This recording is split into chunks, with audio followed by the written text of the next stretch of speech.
This morning I am spending some time harvesting sweet fern. This is a very wonderful plant.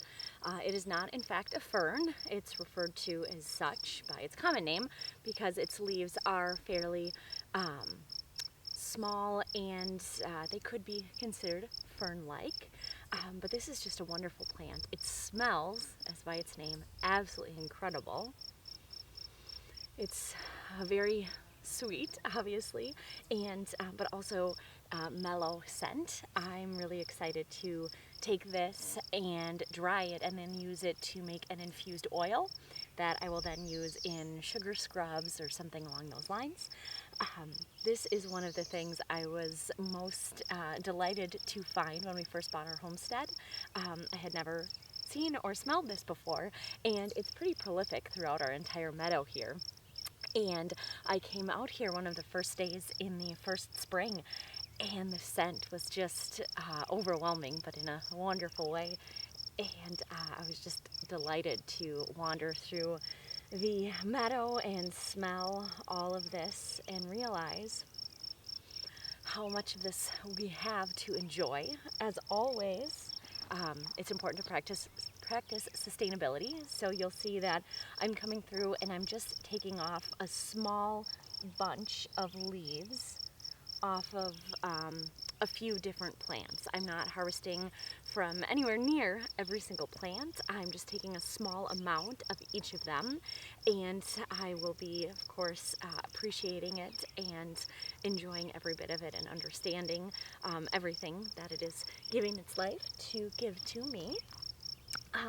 But one of the reasons I'm doing this morning is there are a lot of essential oils on these, which of course is what gives them their wonderful smell. As you get later in the day, the sun starts to bake those essential oils off. So I'm out here fairly early. I wanted to let the sun out enough to kind of get most of the dew off of the leaves. So there's not any negative repercussions while I let them sit in my bag while I do some additional foraging.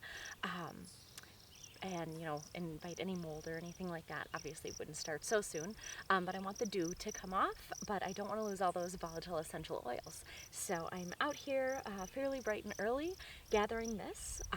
When I'm done with this and some additional foraging I'm going to do, I will head back to the cabin and I will get this all set out in the sun so it can start to dry.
To best prepare the sweet fern for drying, I'm going to spend a little time pulling the leaves off of the stems.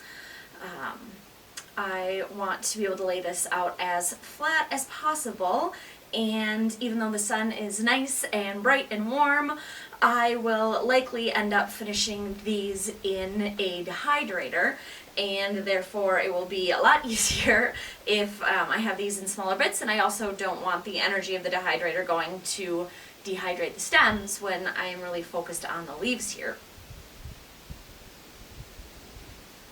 when I have been doing some research on sweet fern, I found that along with smelling delicious, it can also be made into a tea, of course, as most leaves can, and there are no negative properties that are going to come out if you make it into a tea. And I did read that in Native American culture and other historical cultures, this has traditionally been used to actually grind up and use as an anti-itch, or it's even been drunk as a tea to help with sore throats, diarrhea, all kinds of interesting things like that. So it does sound like it has some good herbal properties, and I will spend a little bit more time researching so that I can glean a little bit more information on exactly what else I could be using this for on top of enjoying its scent.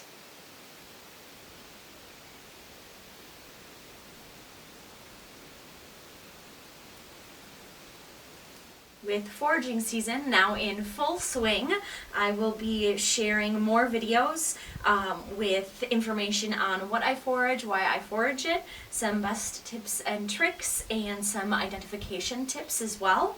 And then of course we've got all the other fun goings on, our beekeeping, our cabin build. I'm sitting in an almost completely screened-in screen porch, just in time for bug season. And all of our other things, outdoor kitchen, woodshed, so many more projects on the horizon. So thanks for checking in. Make sure you hit that subscribe button down below, and I will see you next time on the Minnesota Homestead.